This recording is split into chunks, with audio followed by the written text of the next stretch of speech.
Ben, bonjour Anne-Laure. Bonjour Isabelle. Anne-Laure, ça me fait vraiment plaisir que tu sois là avec nous aujourd'hui. Puis je dis bonjour à tout le monde qui nous écoute en différé parce qu'on a un sujet que beaucoup de gens m'ont demandé, posé des questions. Comme tu le sais, parce que tu as déjà fait des formations avec moi, ça fait déjà pas mal d'années, plus de 30 ans que j'enseigne l'hypnose, que j'utilise l'hypnose. Et dans les formations que je donne, souvent les gens ont des questions sur qu'est-ce que la sophrologie comparativement aux formations, exemple en hypnose classique ou en ericksonien ou en toutes sortes de formes d'hypnose. Moi, j'ai fait mes formations maintenant, tu sais, parce qu'on en avait déjà parlé en sophro, mais il y a plus de 30 ans, donc ça fait très longtemps. J'ai fait ma formation au Québec à l'époque. Euh, Ok. et puis, oui, en sophro, même dans la même période, j'avais fait l'hypnose aussi, un petit peu avant. J'avais fait l'hypnose avant. Mais voilà, donc, mais ça fait tellement longtemps qu'on va en parler justement de ces différences-là. Et puis, ce que je trouve vraiment intéressant dans ton cas, et c'est pour ça qu'on est là aujourd'hui, c'est que toi aussi, tu connais les deux approches, tu utilises les deux approches. Donc, tu es très bien placé pour vraiment pouvoir nous en parler. Et puis, en plus, ben, tu es aussi enseignante, donc tu transmets aux gens qui veulent apprendre différentes choses, l'hypnose entre autres, mais pas uniquement. Et tu as un centre aussi chez Éveil Essence à Lausanne, en Suisse. Donc je dis ça pour, je dis coucou à nos copains qui sont en Suisse et ailleurs. Donc revenons un petit peu là-dessus si tu veux bien. Dans les premières questions que j'aurais pour toi, c'est qu'est-ce qui t'a intéressé à la sophro et ou qu'est-ce qui t'a intéressé à l'hypnose? Ben, je ne sais pas trop par lequel des deux tu avais commencé. En fait, merci beaucoup Isabelle, en tout cas d'avoir aussi organisé cette entrevue. C'est super pour moi encore de passer un moment avec toi et puis pouvoir effectivement donner cet éclairage parce qu'il y a chez moi aussi beaucoup de personnes qui se demandent souvent quelle est un petit peu la différence des deux. Oui. Dans mon parcours, j'ai commencé par la sophrologie, un peu par hasard d'ailleurs, parce que j'étais dans une situation personnelle qui était un peu compliquée. Et puis, différents éléments m'ont amené de manière un peu presque accidentelle finalement à démarrer de la sophrologie. Et j'étais un peu dans une situation avec mon mari, j'avais 3 enfants en bas âge, la mise en place du travail était compliquée, donc j'étais un peu dans une sorte de, aujourd'hui on pourrait appeler ça une sorte de mini burn-out avec la charge parentale là, et puis toute la famille à organiser qui est un petit peu difficile. Et quand j'ai trouvé l'école pour faire la formation de sophrologie, c'était vraiment avec une idée d'avoir une technique qui pouvait me soulager assez rapidement dans le quotidien. Mhm. Et donc j'ai commencé par la sophrologie et je suis restée avec la sophrologie pendant presque une dizaine d'années. Et puis c'est après une dizaine d'années en sophrologie que j'ai découvert l'hypnose.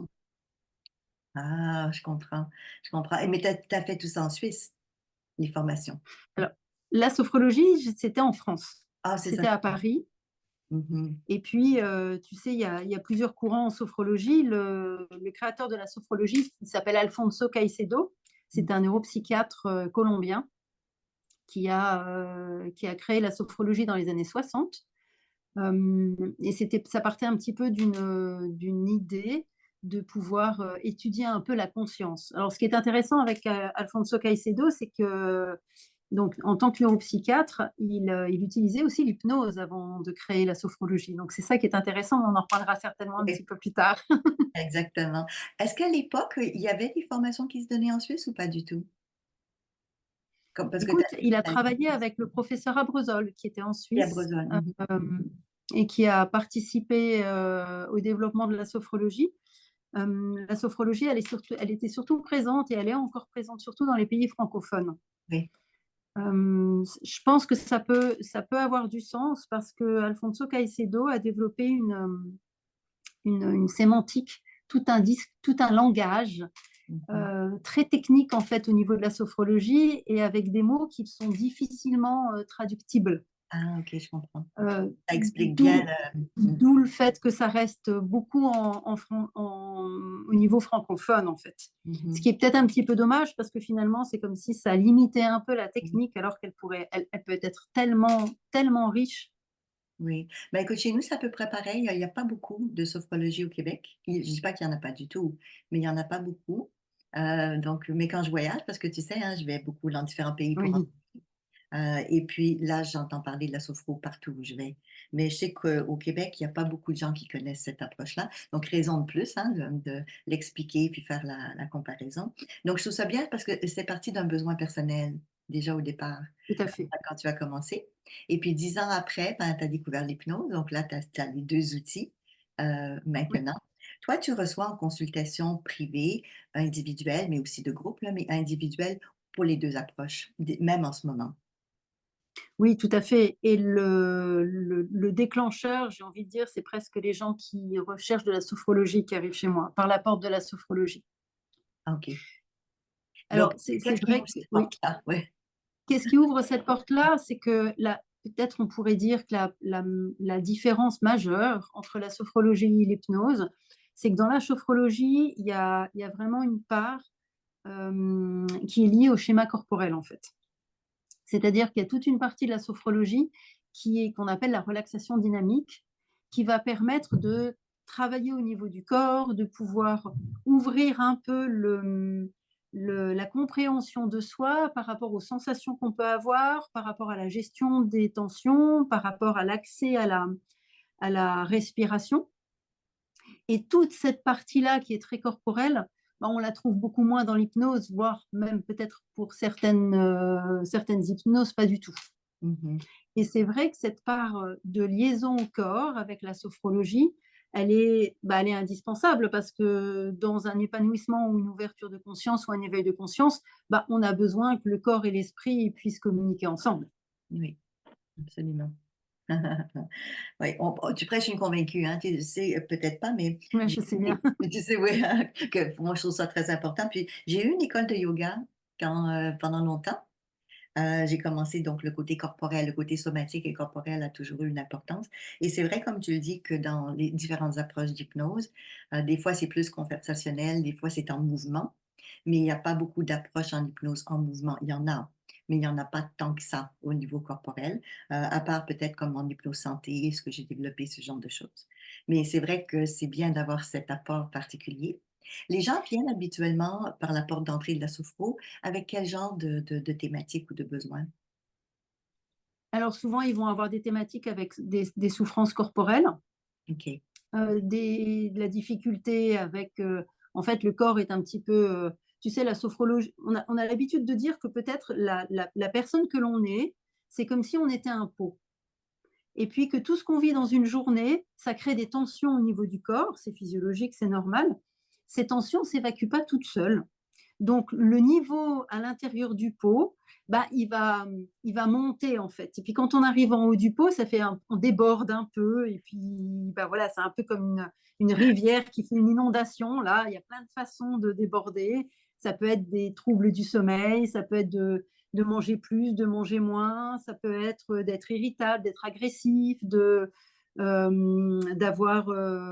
de la tristesse, d'avoir des émotions. Alors pour les gens en plus hypersensibles, ça prend des proportions qui sont très importantes. Et puis, bah, la sophrologie, ça va aider justement à ce qu'on puisse comprendre comment le corps fonctionne et puis gentiment baisser le niveau dans le pot et puis surtout trouver un niveau de confort qu'on va pouvoir gérer un petit peu au quotidien. Mmh. Mmh. Et dis-moi quelque chose parce que, quand les gens viennent pour l'hypnose, parce qu'il y en a aussi qui viennent pour ça là, Bien sûr. est-ce qu'ils viennent pour des raisons similaires ou d'autres choses? Quand ils viennent te consulter?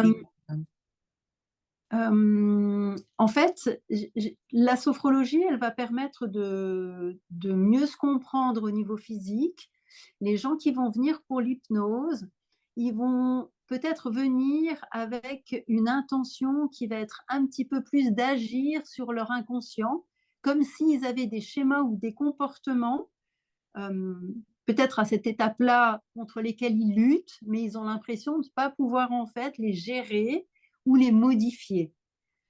Il y a peut-être moins cet appel du corps où vraiment il y a une sensation de malaise ou de mal-être à l'intérieur de son corps.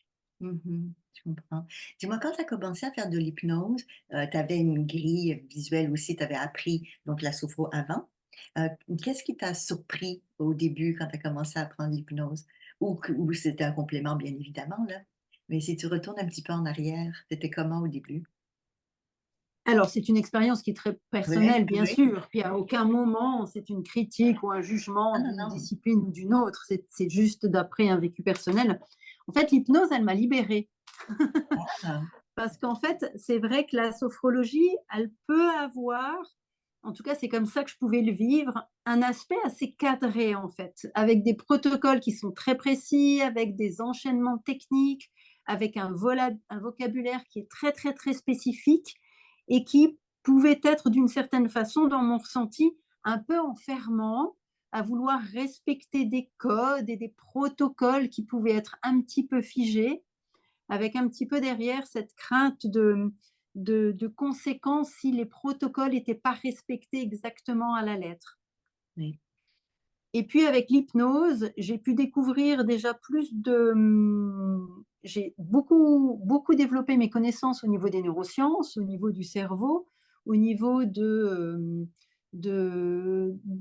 tout ce qui pouvait être une partie de nous qui finalement gère quand même très bien tout ce qui nous arrive, et ça m'a permis en fait de, entre guillemets, de dédramatiser un petit peu, ou en tout cas de laisser une part de soi qui peut être un peu plus libre de vivre les choses. Et je pouvais être dans une époque à écrire les protocoles à l'avance, à vouloir les respecter. Et avec l'arrivée de l'hypnose, en fait, ça a vraiment libéré et fluidifié tout le discours ou tout l'accompagnement que je pouvais faire auprès de mes clients. Mmh. Et tu voyais beaucoup d'avantages à ça? Oui, le gros avantage, c'est qu'il y avait, alors en sophrologie, on peut appeler ça l'alliance. En hypnose, on peut appeler ça la synchronisation. Mmh Donc mh. c'est quand même une connexion avec la personne qui vient nous voir. Cela étant dit, ça permet d'être encore plus près dans Mmh. cette alliance ou dans cette synchronisation qui permet vraiment d'être sur la même longueur d'onde et de pouvoir vivre ce qui est à vivre dans le moment. Oui. C'est quelque chose qui est prévu à la base dans la sophrologie, hein, bien sûr, mais c'est comme si c'était encore plus densifié ou encore plus pertinent dans le déroulé d'une séance à chaque instant. Mmh. C'est bien que tu parles de ça parce que, tu sais que, donc j'enseigne l'hypnose depuis longtemps, j'en fais depuis des années. Donc quand j'ai commencé l'hypnose, je vais le dire là, ça fait déjà plus de 40 ans maintenant là. Selon les types d'hypnose, les protocoles étaient assez rigides aussi à l'époque. L'hypnose a beaucoup Mmh. évolué, a beaucoup, beaucoup avancé, a beaucoup cheminé, il y a beaucoup plus de souplesse aujourd'hui qu'avant. Et je me souviens moi aussi quand j'avais commencé, des fois on nous donnait des textes, tu sais, puis il fallait lire le Bien protocole sûr. d'introduction. Puis là, moi, c'est sûr que ça convenait pas du tout à mon style, pour les raisons que tu es en train de dire, pour développer notre facilité à nous d'être en lien avec à tout moment donné. Et puis des fois, on perdait le lien aussi avec la personne. Si on écrivait parce qu'un script, quand c'est écrit pour un groupe, c'est pas pareil que quand c'est écrit pour une personne déjà au départ. Bien sûr, Mais bien au-delà sûr. au-delà du script, donc du protocole écrit, il y a le souffle de la personne, il y a le mouvement, il y a ce qui se passe, la magie de ce qui se passe dans la relation avec l'autre. Donc j'ai connu ça aussi en hypnose il y a longtemps, mais c'est pas comme ça que je l'enseigne bien sûr là, parce qu'après il faut connaître les bases, ça c'est clair et tu le sais, toi tu connais déjà les bases et avec la sophro, tu connaissais beaucoup plus de bases que beaucoup de gens qui commencent en hypnose. Mais une fois qu'on a les bases, il y a une beauté dans le langage. Des fois, je trouve ça tellement poétique, la Oui. façon que les mots sortent avec la fluidité, la beauté, du langage pour atteindre l'inconscient. Donc c'est cette évolution. Là, je ne sais pas avec la sophro parce que ça fait plus de 30 ans que j'en ai pas fait, quelle est l'évolution, mais tu sais, parce que tu parlais des neurosciences tout à l'heure, qu'il y a de plus en plus de recherches en hypnose. L'hypnose est très, très, très testée, expérimentée, analysée au niveau scientifique, réellement. Mmh. Bah, tu vois, pour te donner un exemple, c'est par exemple, dans les protocoles de sophrologie, et c'est une bonne chose, hein, parce que c'est toujours dans l'intention de pouvoir lier le corps et l'esprit, dans ce qu'on appelle alors, la partie corporelle, je la mets de côté parce elle est vraiment dédiée à la sophrologie, et puis ça, il n'y a même pas de comparaison à avoir par rapport à l'hypnose. Après, il y a des techniques qui se réalisent un peu dans un état de conscience modifié. Donc, on va appeler l'état hypnotique en hypnose ou on va appeler ça l'état sophroliminal en sophrologie. Et finalement, dans cette étape-là, au niveau de la sophrologie, on va induire, on va demander à la personne d'effectuer des légères tensions, d'utiliser la respiration. Donc finalement, on utilise ces outils-là pour, dans le but de faire des ancrages ou d'approfondir la diffusion de ressources au niveau du corps. Et puis par rapport à l'hypnose, ben, ces mouvements-là qui vont être naturels en fait, de voir la personne qui va faire un soupir, qui va bouger, ou tout ça, c'est des indicateurs de transe et qui vont être des indicateurs d'assimilation des techniques ou du langage qu'on est en train de mettre. Donc c'est des approches qui sont un petit peu différentes et elles peuvent être complémentaires parce qu'effectivement, à un moment donné, on peut proposer à la personne de s'étirer ou de prendre une profonde respiration, mais en même temps, c'est important d'écouter le corps aussi et d'écouter l'inconscient dans sa capacité à absorber les informations. Mhm. Donc ça, c'est une différence qui est très importante.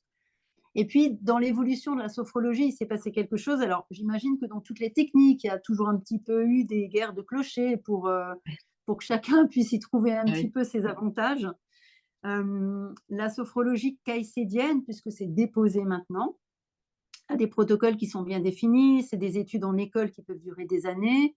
On Oui. attend du sophrologue qui puisse faire tout un parcours et tout un vécu des techniques. C'est clair que là, il y a une évolution justement différente. Et puis aujourd'hui, il peut y avoir des personnalités. La plus connue en France, elle s'appelle Catherine Aliotta, qui a démocratisé un petit peu la sophrologie pour la rendre vraiment beaucoup plus accessible dans un quotidien. Et je trouve que c'est une vraie force aujourd'hui de pouvoir utiliser des techniques de sophrologie quand on est dans sa voiture, quand on est au travail, quand on est en train de gérer les enfants et puis qu'on ne peut pas s'isoler ou faire un protocole ou des associations techniques de manière un peu plus formelle. Elle l'a vraiment transformé, vulgarisé d'une certaine façon pour que ce soit une technique presque du quotidien, ou j'allais pas dire de la rue, mais presque. On pourrait presque faire, enfin, je peux être amenée à faire des exercices de sophro dans le bus, et puis Mhm. c'est très bien. Comme je peux faire aussi de l'auto-hypnose, et puis c'est très bien aussi. Et je peux Oui. même faire les deux en même temps. Mais c'est encore mieux. C'est extra. Ben, écoute, c'est sûr que là, je comprends bien qu'il y avait besoin que ce soit démocratisé, que ce soit plus accessible. Donc, autant l'hypnose a évolué avec le temps, comme tu parles d'auto-hypnose. Il y a plein de sortes d'hypnose. L'hypnose de rue, où on fait des sessions live, spontanées avec le client, n'importe où, justement. Donc, des deux côtés, les choses ont évolué dans ce sens-là. Tu sais, une des questions que les gens ont souvent, qu'ils me posent en tout cas, c'est qu'en hypnose, par exemple, ericksonienne, prenons celle-là et tu la connais, on fait une dissociation conscient-inconscient volontaire. C'est-à-dire que soit qu'on va demander à la personne de placer comme dans une main, par exemple, son conscient, pardon, pour qu'il soit actif dans un endroit, et le temps qu'on ramène l'inconscient qu'on travaille avec.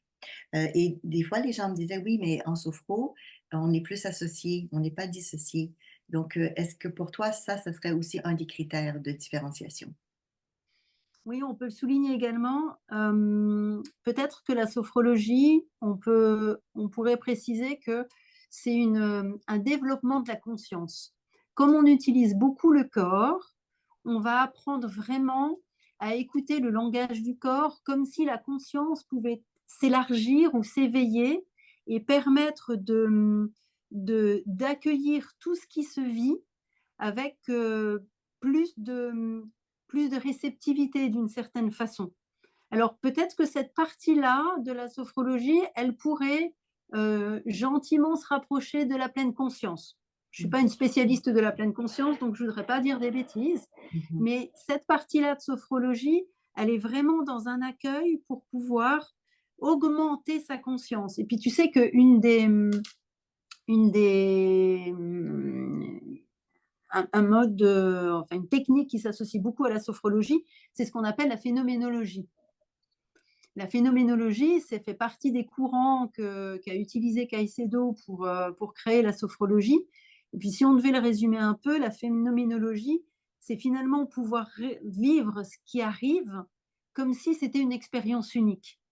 Donc, dans ce sens-là, peut-être qu'on débranche un peu le mental parce qu'on ne cherche pas à retrouver cette sensation, à se dire: «Ah mais est-ce que c'est exactement la même chose que ce que je ressens tous les soirs? Ou d'où elle vient cette émotion-là?» C'est vraiment l'accueil d'une expérience comme si tout ce qu'on peut vivre, c'est quelque chose de nouveau. C'est un phénomène, c'est quelque chose qui arrive et à partir du moment où ça arrive, c'est une réalité.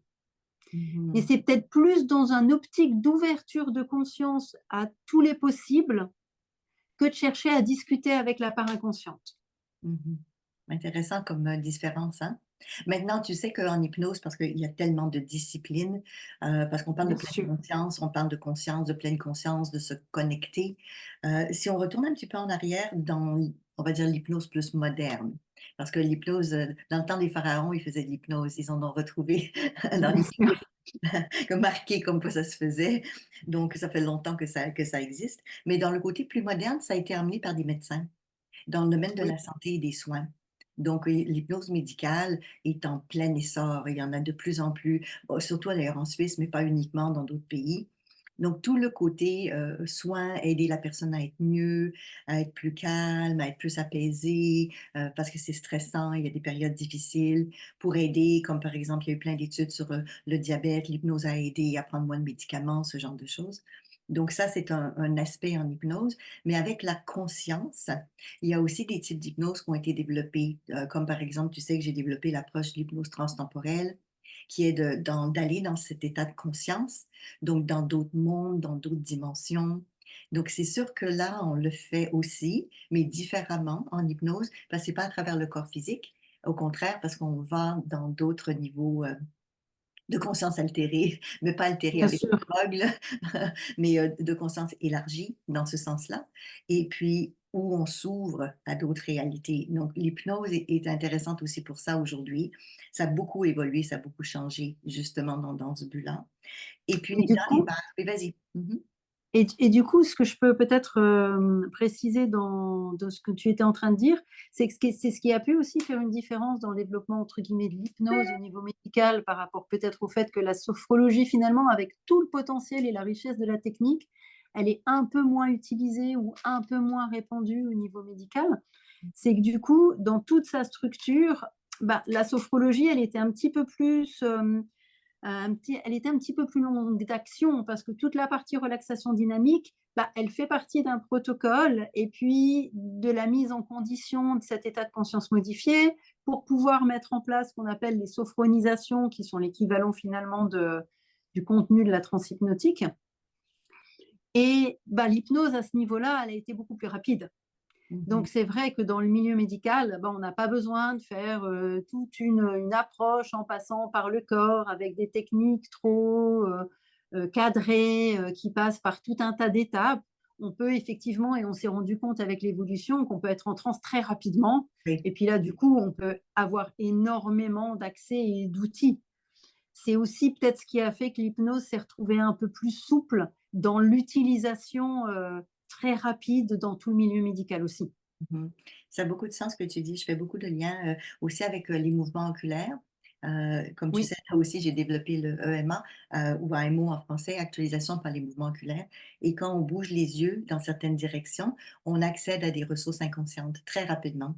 Donc, l'état oui. de transe, on peut y accéder très facilement. Ben, plusieurs fois par jour, hein, quand on est dans la lune ou Bien quoi que ce sûr, soit, on est déjà dans cet état-là, c'est qu'on en profite.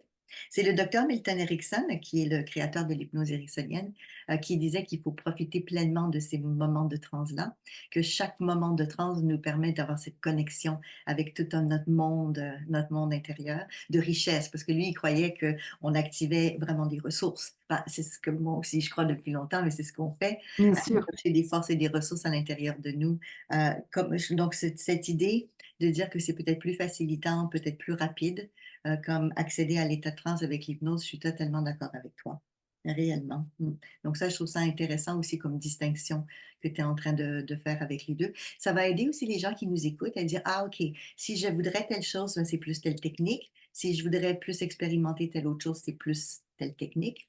Parce qu'aujourd'hui, tu parlais de démocratisation avec la sophro, mais aujourd'hui, tu sais aussi, en hypnose, c'est très démocratisé parce qu'on utilise l'hypnose, pour tellement de choses. Moi, je l'utilise aussi avec les enfants, donc on fait de l'hypnose Oui, avec les jeunes. Et puis ça va bien sûr pour aider pour les devoirs, les travaux, toutes les difficultés qu'ils ont, mais on peut l'utiliser, aussi, avec les ados, et pour le domaine créatif, à l'école, pour les aider à mieux intégrer, à mieux apprendre, parce qu'on peut l'utiliser.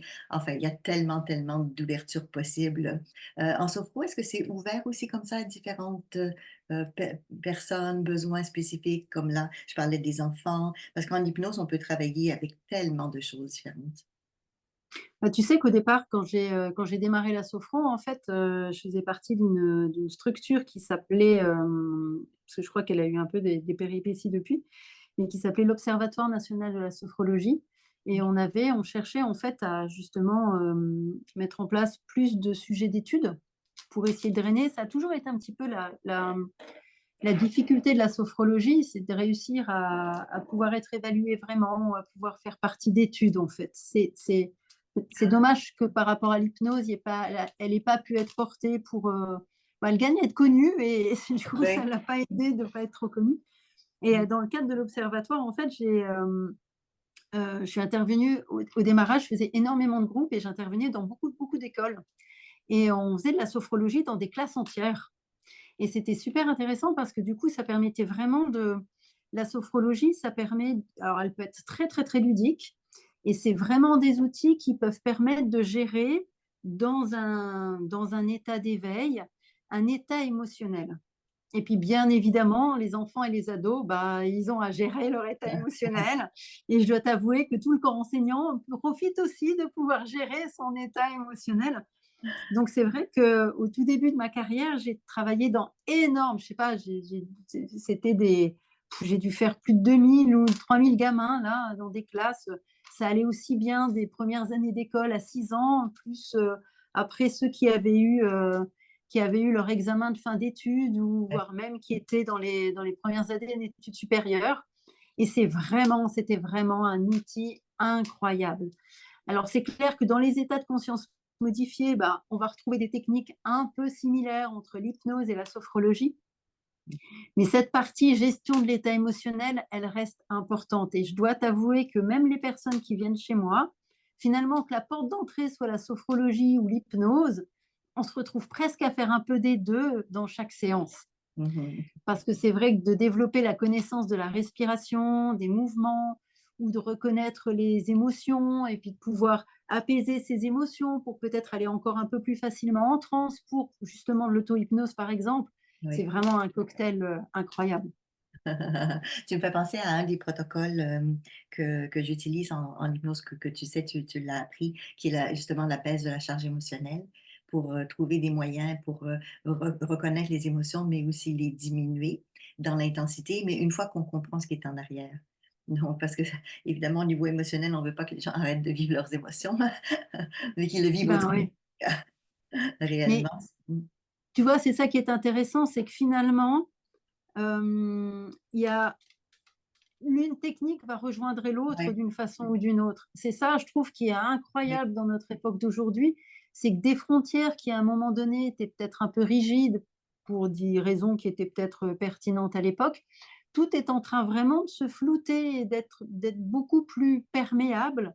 Et Mmh. finalement, bah, on se retrouve avec tout un tas de techniques qui vont avoir un objectif commun dans la découverte de soi, dans l'éveil de la conscience globale, dans la qualité de vie, l'amélioration de la qualité de vie et du bien-être, Ouais. aussi bien physique que psychologique, spirituel ou émotionnel.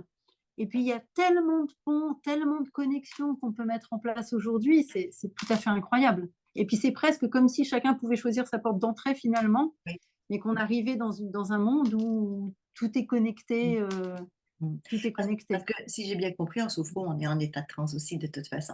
Donc Sûr, niveau-là, bien sûr, c'est exactement bien sûr, identique là. Oui, bien sûr. comme en chamanisme d'ailleurs. C'est juste que les noms des trans sont un peu différents, mais c'est des états de transe. Oui. Et c'est ça qui est intéressant, c'est de permettre aux gens de découvrir que finalement l'état de transe, bah, ça se démocratise aussi. Et puis l'état de transe, c'est un état d'intériorisation pour pouvoir avoir justement et ce développement de conscience et ou un discours avec notre inconscient et Oui. ou cette connexion corps-esprit. Enfin, après, on choisit les mots qui Ouais. résonnent le plus juste, mais c'est quand même quelque chose de très intérieur, presque. Absolument. Dis-moi comment ça se passe, en sophro? Parce qu'en hypnose et une des raisons d'ailleurs pour lesquelles Caicedo a nommé ça la sophro, parce qu'il faisait de l'hypnose, c'est que l'hypnose avait mauvaise presse à l'époque.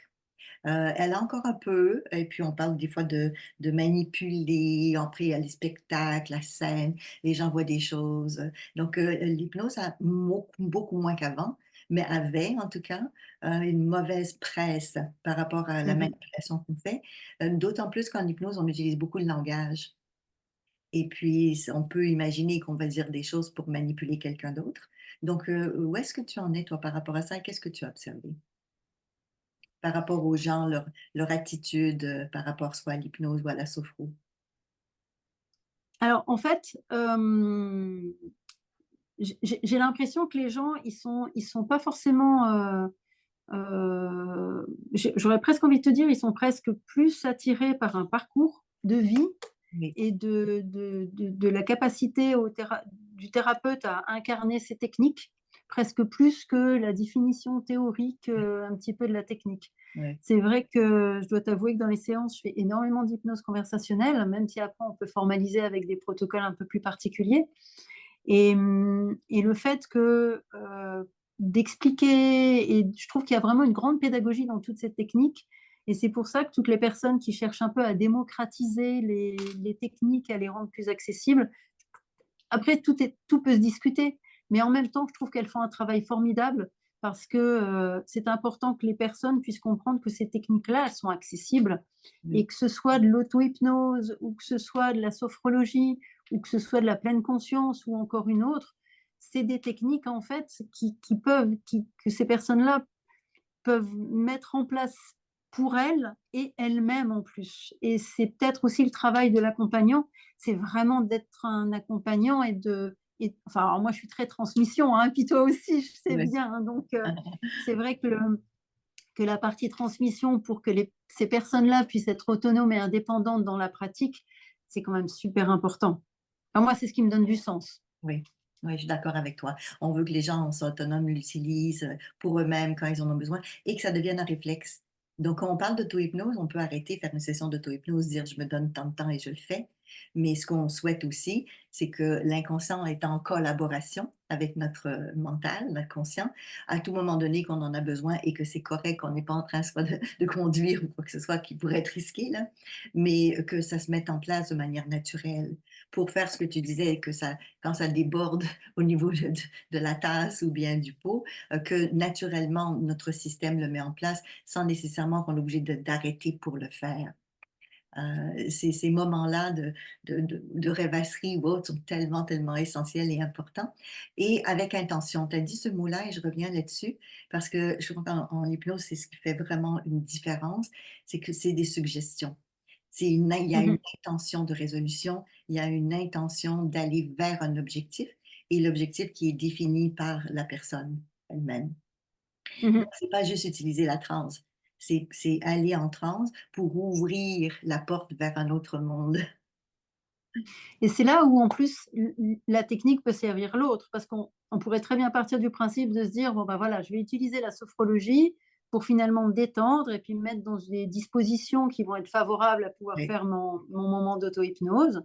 Et puis en même temps, on peut utiliser l'auto-hypnose pour avoir cette intention d'ouvrir les portes pour que des outils de oui, respiration ou de sophrologie soient oui. plus accessibles dans un quotidien. Et puis c'est vraiment du tricot finalement, d'une technique à l'autre. Bah, l'objectif, ça va être de pouvoir cheminer et c'est pour ça que j'aime beaucoup les 2 techniques qui peuvent être associées par moment, Mmh parce mh. que ce ne sont que des moyens d'association pour pouvoir amener de la fluidité dans comment on se gère, pour avoir justement l'intention ou cet objectif vers lequel on va pouvoir aller. Mmh. Je sais en règle générale, quand les gens viennent à l'hypnose, c'est parce qu'ils ont essayé beaucoup de choses au niveau conscient et ils ont pas eu les Mmh mh. résultats. Parce que c'est sûr que c'est comme 2 parties de nous, s'ils collaborent pas ensemble, un veut puis l'autre veut pas, comme un couple, hein, c'est mieux d'avoir le consentement ou du moins avoir négocié bien ensemble. sûr. En sophro, est-ce que c'est la même chose là-dessus? Que c'est cette négociation ou cette entente entre les 2 qui est désirable? Oui, en fait, avec la sophrologie, on va aussi, contourner un petit peu les résistances en passant justement par le corps. Mmh. Et puis, tu sais qu'un des alors c'est rigolo, mais un des «symptômes» entre guillemets de lecture en sophrologie pour voir si la personne se détend et puis qu'on a accès, c'est le bâillement. Ah oui, Voilà, mais à partir du quand on a quelqu'un dans moi j'ai quand j'ai quelqu'un chez moi, à partir du moment où il se met à bâiller, je dis: «Ah c'est ouais, bon, super, ça marche». c'est bon, Mais tu sais que un c'est beau toute une relâche. éducation parce que, bah, par exemple, les gamins à l'école, ils ont pas le droit de bâiller. Ah, je savais pas. Eh non, c'est un bâiller en classe ou en Ah, société, c'est mal poli. ah On ne wow, devrait pas pouvoir bâiller. Donc, finalement, tout le monde retient son bâillement, crée ouais, beaucoup de tension et puis ça fait un effet domino comme ça de tension. oui, Alors que le bâillement, bah, voilà, on sait qu'il a plein de significations et puis on sait qu'après, il peut être aussi ouais, symptôme d'ouverture et puis de nettoyage énergétique. Enfin, si on a envie d'aller sur d'autres sujets, il peut servir à plein de choses. oui. Mais en tout cas, pour les sophrologues, le bâillement, c'est le début de la détente du corps et c'est le début du relâchement du corps et Ah, qui peut être un accès et c'est faciliter les intéressant. choses. Comme nous, par exemple, en hypnose, tu le sais parce que tu en fais, mais c'est le mouvement des yeux, la Tout à rapidité, il y fait, a plein oui. d'indicateurs de transe. C'est sûr que quand les gens sont branchés sur des appareils, on voit les longueurs d'onde qui sont pas les mêmes, selon que Oui, la personne est en transe profonde, en transe plus légère ou éveillée là, carrément, donc pas nécessairement en état hypnotique. Mais je trouve ça bien à travers le mouvement corporel de voir justement parce que nous aussi on voit les relâchements. Des fois la couleur de la peau change aussi et oui, c'est magnifique de voir ça quand la personne est dans cet état-là et puis ensuite tout ce qui peut remonter. Des fois, les gens ont des inquiétudes, que remontent des choses parce qu'évidemment, il y a le refoulement là, donc des émotions bien sûr. négatives ou autres. Donc en hypnose, il arrive des fois qu'il y a ce qu'on appelle des abréactions. Donc, les gens vont avoir un gros relâchement émotionnel. C'est une magnifique libération, mais des fois, c'est pas bien dosé. Donc, il y a des techniques qu'on utilise, entre autres les fusibles de sécurité pour que la personne soit à l'aise et confortable. Mais en bout de ligne, il y a ce relâchement et cette connexion avec des ressources intérieures, mais aussi avec de l'information. Donc, on revient avec une conscience. Des fois, les gens vont revivre des scènes, pas juste au niveau physique, parce qu'en sophro, c'est très beaucoup plus physique dans ce que j'entends, mais ont la mémoire d'événements et avec une vision ou une perception très différente de l'événement aussi. Mmh. Et c'est marrant que tu dises ça parce que, tu vois, dans la pratique, ça me fait penser que toute la partie fusible justement, c'est-à-dire discours inconscient pour que l'expérience puisse être la plus favorable et la mieux vécue pour la personne, bah, c'est particulier à l'hypnose et beaucoup moins à la sophrologie. Et ça, Ah, c'est une technique de l'hypnose que je ramène dans ma sophrologie, c'est-à-dire que je ne fais plus une seule séance de sophrologie ou de sophronisation sans utiliser les fusibles de l'hypnose. mmh. Bon, on est content que ça a été, développé, hein. On dit Ouais. merci, à Michel Kerouac et aux autres qui ont développé ça en hypnose. C'est ça la beauté de l'évolution de la discipline. Au fur et à mesure, on se rend compte qu'il y a des besoins et on va chercher des protocoles, des techniques ou des façons de faire pour inclure et les fusibles, par exemple, parce que tu sais, les gens des fois ont peur, «Est-ce que je vais revenir? Est-ce que je vais découvrir des choses que je veux pas?» Donc, on installe dans notre discours que la personne aille chercher que ce qui est valable pour elle, qu'elle mette de côté ce qui lui convient pas et le conscient est très aidant là-dedans parce que c'est comme une forme de protecteur aussi qui est là, on se tient à lui là et puis l'inconscient, ben, se promène pour aller chercher cette information-là et la ramener au moment où c'est approprié. C'est ce que je trouve magnifique de ces approches-là, c'est que quand la personne est prête, il y a une magie, il y a quelque chose qui se passe et dans Mmh. ce qui se passe, ben, il y a ce relâchement, cette compréhension, cette libération. Bon, on peut l'appeler de différentes manières. Moi, j'appelle ça la beauté là, de l'expérience humaine. Et c'est de ça dont je te parlais tout à l'heure en parlant de la liberté, que Ouais. j'avais trouvée dans l'hypnose par rapport à la sophrologie. Ah, C'est le fait que finalement, tout se passe au moment où ça doit se passer et il y a un cadre d'accueil et puis, bah, voilà, tout est possible et tout est possible au bon moment et de la bonne façon. Mmh. Donc la partie tout est possible, peut-être qu'on pourrait dire la sophro là aussi, mais de la bonne façon et au bon moment, ça c'est la partie certainement hypnotique. Mmh. Waouh! Bon, bah, écoute, je te remercie infiniment. Alors, je pense que ça a démystifié beaucoup de choses pour les gens qui se posaient des questions, en sachant qu'ils pourront faire des meilleurs choix par rapport à ce qui leur convient ou un mix, hein, tu l'as bien dit, Oui, hein. bien sûr. Oui, c'est tout à fait possible et en sachant qu'il y a d'autres approches qui travaillent avec, l'état de transe, on en a nommé quelques-uns. Il y a le breathwork aussi, donc tout le travail de respiration Oui, qui travaille, le docteur Groff, entre autres, avec la respiration holotropique il y a longtemps, enfin, il y en a plein de techniques différentes. Mais à chaque fois, il y a cette utilisation de cet état de transe dans un but particulier et c'est ça qui est génial. Ouais. à fond. Donc, merci beaucoup à toi. Les gens qui vont vouloir te Merci à toi. contacter, tes coordonnées sont marquées dans le vidéo, donc ils pourront le reprendre. Si jamais vous avez des questions, vous pouvez nous écrire des commentaires, soit pour moi ou pour Anne-Laure. Et puis là-dessus, ben, Avec à la plaisir. prochaine pour continuer avec notre exploration de l'état de transe. Ciao, merci beaucoup Anne-Laure. Au revoir.